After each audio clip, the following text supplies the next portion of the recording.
This is owned and operated by the Motor City Theatre Organ Society, all volunteers. In the beginning, we had big arguments about whether we should buy or not buy. And the arguments were, we're amateurs, we don't know how to run a theater. One faction said, no, we don't know how. The other faction said, so what? We'll figure it out. Well, I grew up on Westbrook, which is a couple blocks away, and this was my neighborhood movie theater. I saw several Jerry Lewis movies. I saw Jerry Lewis in person here. We repainted the walls back to what they were in '28. We stripped everything down, made copies of the original stencils, reapplied everything. So what you see in the theater is a representation of what it was in 1928. I actually asked George to help me with a Christmas set, and one of the things I had him do was he painted a brick wall for me. He wanted to use a stencil, which wasn't working, so he ended. You said it wasn't going to work. It wasn't going to work. So we ended up taking a piece of sponge and cutting it right size using maroon paint, and he dipped it and did each brick individually. I don't know how many bricks I painted, but it was a lot. A lot, and I thank you for that, George. This was the first theater the Goldberg family, Community Theaters, had purchased in 1931. So they had a soft spot in their heart for the place. They always came back to the Redford. That was where it all started. So they felt that we would be the best stewards for the place. They approached the organ club, announced their plans. They were closing the theater down. They were getting out of these big single auditorium theaters. And what did we know about taking over a theater? Well, luckily enough of us were in favor of it, and young and enthusiastic and probably naive enough that we said, let's just do it. So we were doing these children's matinees, and we were doing all of these B-list kids movies that were, you knew the name. It would be like Snow White and the Seven Dwarfs. It wasn't the Disney version, of course, because that was locked away by Disney. It was, and I'm not exaggerating, there were films released on the K-Tel label that were made in Germany like a decade prior and badly dubbed in English. And this is our product, this is what we're selling.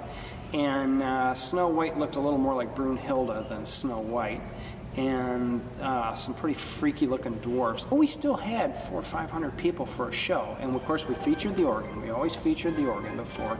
And that started the film thing going here, which is what the theater was built to do. It's a ginormous movie screen, which hadn't been raised in 30 years, and made the stage operational again so that we could use the stage for rentals. 2 years ago I joined Rotary, which is a organization, a charitable organization that tries to help bolster the community. And one of the things I thought this would be a great marriage to be able to bring two of my loves together. One, helping people in the medical field, but also the organ. So tonight, what really brought us here is we thought this would be a great way to do what's called a friend raiser, and that is to just raise awareness of some of the charity work that we do in Rotary. Motor City Theatre Organ Society is a really perfect marriage of two charitable organizations, because as I'm sure you know, the Redford Theatre, all of it is voluntary.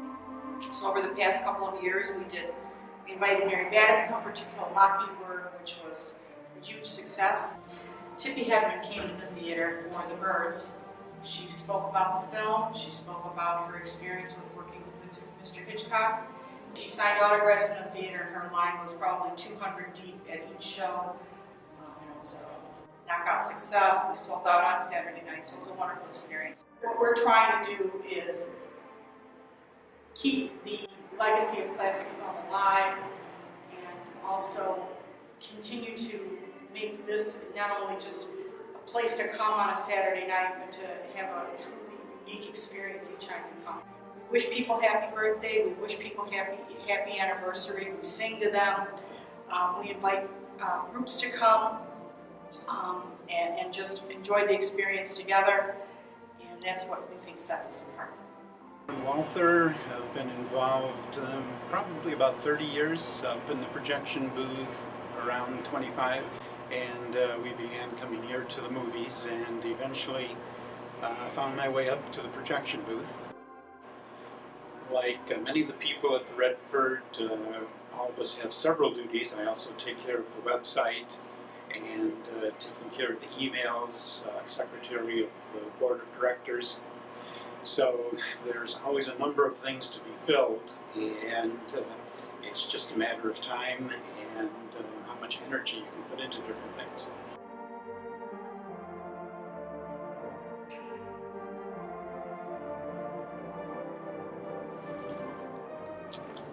Hello, I'm Carl Keeler, the volunteer manager at the most unique theater in the United States.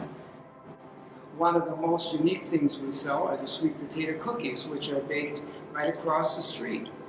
And they are very popular with all the people that come here. The concession stand kept us going for many years, and now the theater is self-supporting, and this is augmenting our future.